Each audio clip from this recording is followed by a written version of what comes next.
जब एक तथाकथित सेकुलर पार्टी का लीडर, राज्यसभा सदस्य, और वो भी यंग राज्यसभा सदस्य जो कि सोशल मीडिया का नायक माना जाता है, वो अगर राज्यसभा के अंदर खड़ा होकर के किसी एक खास तरह के दुनिया में होने वाले क्राइम को लेकर के किसी एक खास मुल्क, खास करके पाकिस्तान का और वहाँ के मुसलमानों को जिम्मेदार ठहराता है, तो बड़ा आश्चर्य होता है कि ये कैसे हो सकता है। लेकिन ऐसा हुआ है।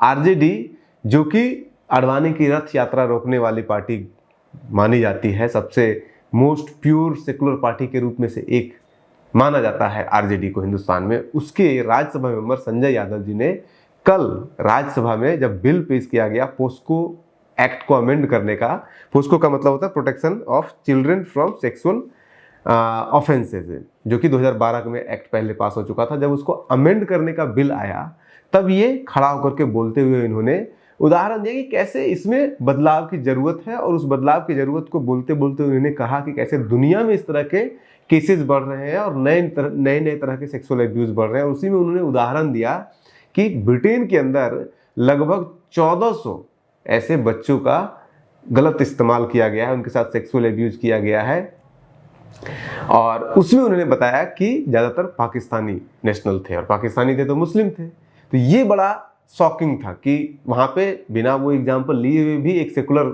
जो अपने आप को सेकुलर इस्टेब्लिश करना चाहता है जो भी पार्टी, वो बिना नाम लिए भी कर सकता है, और जो अपने आप को कम्युनल इस्टेब्लिश करना चाहता है जैसे बीजेपी, वो जानबूझ के नाम लेते हैं। जैसे सुधांशु त्रिवेदी उसी बिल के ऊपर बोलते हुए जितना भी एग्जाम्पल दिया, मुसलमानों का एग्जाम्पल लिया, एक बार तो नाम तक ले लिया लड़की का उन्होंने।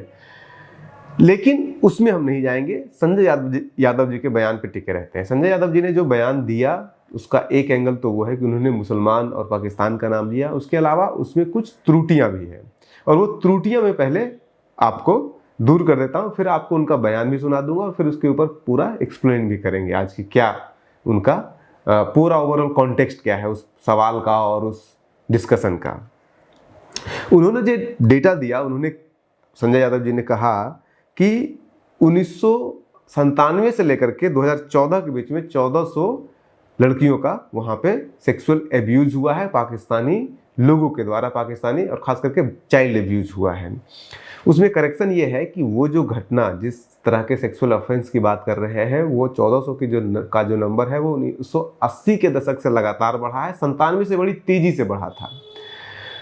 दूसरा करेक्शन, उसमें सिर्फ एक शहर का ये डेटा है, सिर्फ एक शहर, और इसीलिए जो उसमें फेमस हुआ था केस, तो उस शहर के नाम से ही फेमस हुआ था केस, और उस शहर का नाम है रदरहैम जिसको कह लीजिए। उस खास टाउन में ये केस हुआ था, और उस टाउन के ऊपर भी रिपोर्ट भी आई थी। पूरे इंग्लैंड का रिपोर्ट आज तक नहीं आया है राष्ट्रीय स्तर पे। और यही पॉइंट है कि जब संजय यादव जी बोल रहे थे तो उस केस को रेफरेंस देने से बजाय अभी इसी साल, इसी महीने, जो ट्विटर के मालिक हैं एलन मस्क, टेस्ला के मालिक एलन मस्क और ब्रिटेन के प्रधानमंत्री के बीच में बहस हुई है इस बात को लेकर के कि ब्रिटेन के संसद के अंदर ये मांग उठाया गया कि पूरे राष्ट्रीय स्तर पर, सिर्फ एक टाउन का नहीं बल्कि पूरे राष्ट्रीय स्तर पर जांच होनी चाहिए इस तरह के केसेस का, क्योंकि अन्य शहरों में भी इस तरह के केसेस आ रहे हैं और पिछले 10-15 सालों से बढ़ रहा है इस तरह का केस। तो इंग्लैंड में जब वो बिल पेश किया गया जांच करने का, तो वो बिल जो है वो हार गया। कंजर्वेटिव पार्टी जो होती है उसने पेश किया बिल, लेकिन वो बिल पास नहीं हो पाया। उसमें 364 वोट जांच नहीं करवाने के लिए पड़ा और मात्र 111 वोट जांच करवाने के लिए पड़ा। तो इसका रेफरेंस देना ज़्यादा अच्छा हो सकता था, ज़्यादा बेहतर हो सकता था। मोस्ट रिसेंट है, एग्जाम्पल है, और वो चूंकि अब रिसेंट चेंजेस का बात कर रहे हैं संजय यादव जी कि कैसे इंटरनेट आने से और कैसे जो नया स्वरूप बदला है सेक्सुअल एब्यूज का, चाइल्ड सेक्सुअल एब्यूज का, जैसे कि उन्होंने नाम भी लिया कि चाइल्ड पोर्नोग्राफी का नया कॉन्सेप्ट आया है।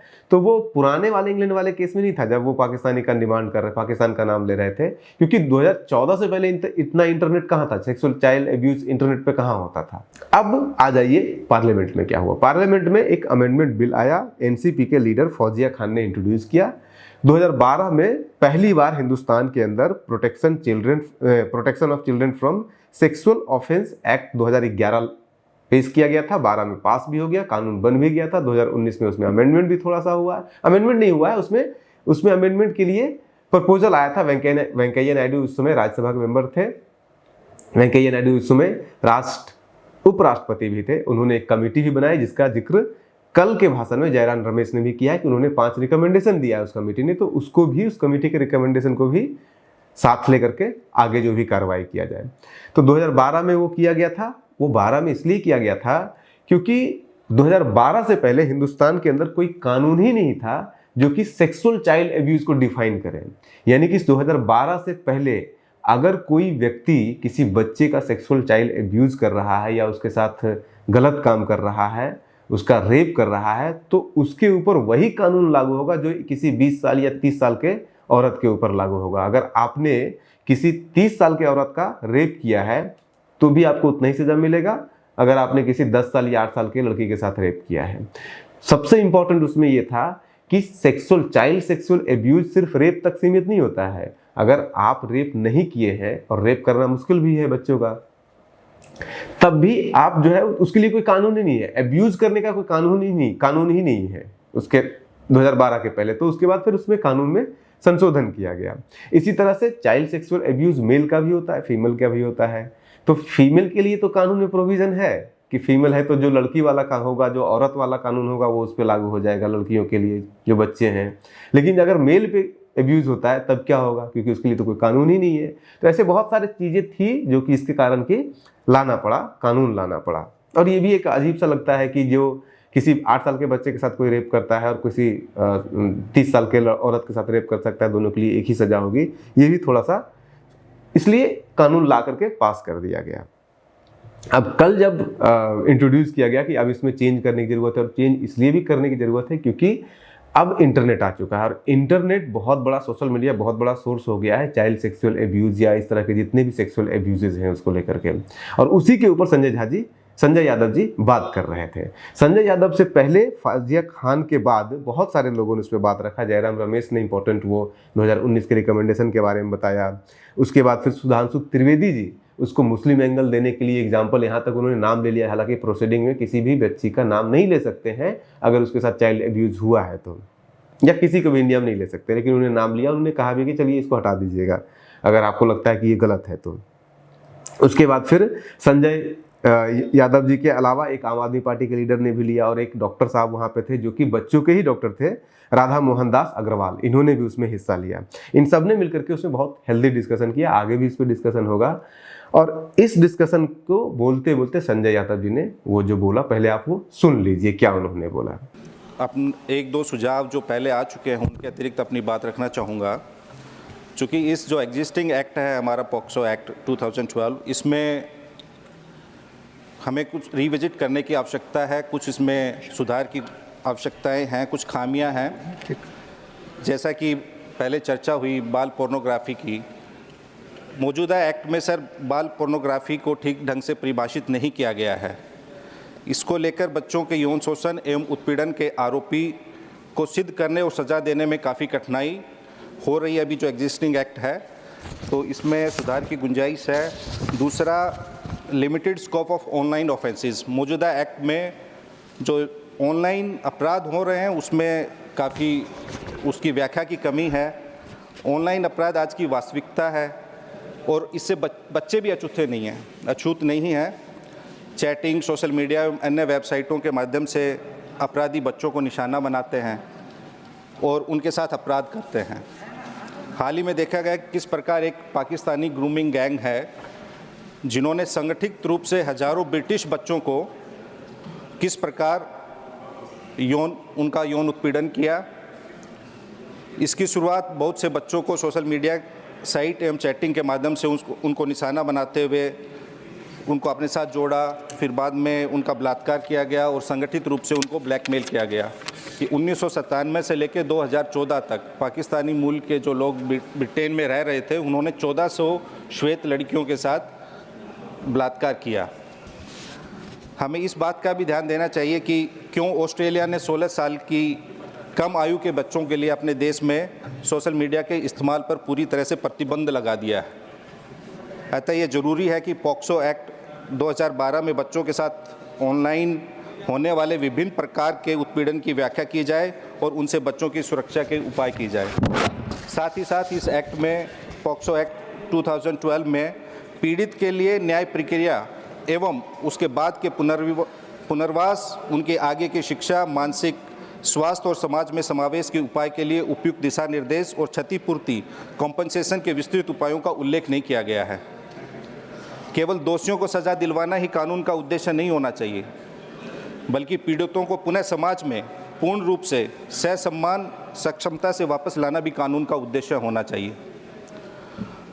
और अधिकांश देखने में आया है कि पॉक्सो एक्ट जो यौन उत्पीड़न होता है बच्चों को, अधिकांश उनमें कमज़ोर वर्गों के बच्चे होते हैं। उन्हीं में कमज़ोर वर्गों के जो बच्चे हैं उनमें सबसे ज़्यादा अपराध, हिंसा और यौन उत्पीड़न के शिकार होते हैं। सबने देखा होगा कि मुजफ्फरपुर में कैसी भयावह घटना हुई। मुजफ्फरपुर बालिका गृह कांड हुआ, जिसमें सैकड़ों बच्चियों और बच्चों के साथ वो अपराध हुआ।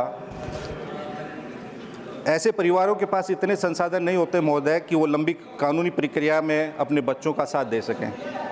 अक्सर ऐसे ही कमज़ोर और गरीब परिवारों के बच्चों को देखकर ही अपराधी अपराध करने और अपराध करने के बाद पीड़ित परिवार को डराने का दुस्साहस कर पाते हैं। ऐसे कमज़ोर वर्गों के परिवारों के लिए कानूनी प्रक्रिया के दौरान आर्थिक मदद अति आवश्यक है तथा न्याय मिलने के बाद भी अपराध की पुनरावृत्ति ना हो, इसके लिए उनके पुनर्वास, शिक्षा, सामाजिक सुरक्षा इत्यादि को कानून बनाकर आर्थिक द्वारा सुनिश्चित करना चाहिए। तो सर, आपके माध्यम से मैं माननीय मंत्री महोदय यही हैं, उनसे ये कहना चाहूँगा कि निर्भया कांड के बाद देश में एक सकारात्मक पहल हुई सरकार की तरफ से, लेकिन इसमें खाली सरकार ही नहीं, हमें समाज को भी संवेदनशील करने की आवश्यकता है, व्यापक जागरूकता प्रोग्राम चलाने की आवश्यकता है। Honorable members, the time allotted for the private members' legislation is now coming to an end. Further discussion on the bill shall subsequently be resumed on the next allotted day. और I think ऐसे मुद्दों पे हमें unanimously discussion करना चाहिए, cutting across the party line. Now we will take up the special mentions please. अब इस debate को जो संजय यादव जी रेफरेंस दे रहे थे ब्रिटेन का, वो पुराना रेफरेंस है। वो 2012-13 में केस खत्म हो गया था। उसके बाद फिर एक रे करके कमेटी भी बनाई गई थी, उसमें लगभग 30 लोगों का सजा भी हो चुका है और अभी धीरे धीरे सजा बढ़ रहा है। उस रिपोर्ट में और अभी जो एलन मस्क ने नया डिबेट खड़ा कर दिया है, एलन मस्क और ब्रिटिश प्रधानमंत्री के बीच में जो झड़प हुई है इस मुद्दे को लेकर के, तो एलन मस्क जिस तरह से उनका जो इमेज आ रहा है, ट्रम्प के सपोर्टर हैं, ऐसे लोग जो एशियाई हैं या अदर रेसेस के लोग हैं, उसके प्रति थोड़ा ना थोड़ा कहीं भिन्नता, भावता या रेसिज्म का थोड़ा सा बू आता है।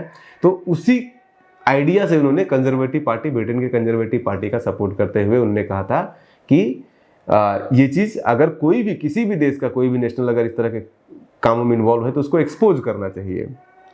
ब्रिटेन में पिछले बार कहते हैं कि 1980 से, उस रिपोर्ट में भी ये रिपोर्ट में ये लिखा हुआ है कि 1980 से लेकर के 2014-13 तक ये काम ब्रिटेन के अंदर हो रहा था कि खास कर ज़्यादातर जो होते थे वो ब्रिटेन के अंदर रहने वाले ब्रिटिश पाकिस्तानी नेशनल जो होते थे वो लोग इस तरह का काम करते थे, लेकिन उनके खिलाफ कोई कार्रवाई नहीं की जाती थी या पुलिस जो है उसमें नरमी बरतती थी। वो इसलिए बरतती थी क्योंकि पुलिस को लगता था कि कहीं ब्रिटेन के ऊपर, ब्रिटेन के इमेज के ऊपर ये ना आरोप लगा कि ये रेसिस्ट है, ये ब्राउन कल्चर या फिर एशियन लोगों के साथ ज्यादती कर रहा है। इसके अलावा पुलिस इसलिए भी इनएक्टिव रहती थी क्योंकि उनको लगता था कि अगर वो इसमें बहुत ज़्यादा एक्टिव होंगे तो उनके शहर का, उनके देश का बदनामी भी होगा। उसके अलावा एक और कारण था कि चूंकि जो भी ब्रिटेन गए हुए हैं पाकिस्तान के नेशनल, वो ज़्यादातर पुअर हैं, वर्किंग क्लास पॉपुलेशन है। तो ब्रिटेन के जो भी मठाधीश होते थे, जो भी शासक वर्ग होता था या जो भी प्रशासक वर्ग होता था, उनको लगता था कि अगर इनके खिलाफ बहुत ज़्यादा हार्श एक्शन लेंगे तो उनका इमेज जाएगा कि ये वर्किंग क्लास पुअर के अगेंस्ट है। तो जो भी पार्टी जो वर्किंग क्लास पुअर या फिर लेबर पार्टी टाइप के जो पार्टी होते हैं जो वर्किंग क्लास के साथ खड़े रहते हैं, वो हेजिटेट कर रहे थे। जैसे कि कांग्रेस यहाँ पे हेजिटेट करती है मुस्लिम के खिलाफ कोई भी एक्शन लेने के लिए, उसी तरह से वहाँ पे जो प्रोग्रेसिव पार्टी है ब्रिटेन के अंदर वो हेजिटेट करती है कि कोई भी वर्किंग क्लास के खिलाफ कोई एक्शन ले। तो इस कारण से वो डिले हो रहा था, नहीं एक्शन लिया जा रहा था। पुलिस भी एक्शन नहीं लेती थी, प्रशासन भी नहीं लेती थी और कानून भी नहीं बनता था। लेकिन अब फिर से डिबेट खड़ा हो गया है। पिछले बार भी हुआ, इस बार भी हुआ।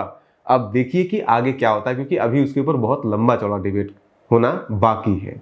आप बने रहिए न्यूज़ हंटर के साथ। नमस्कार।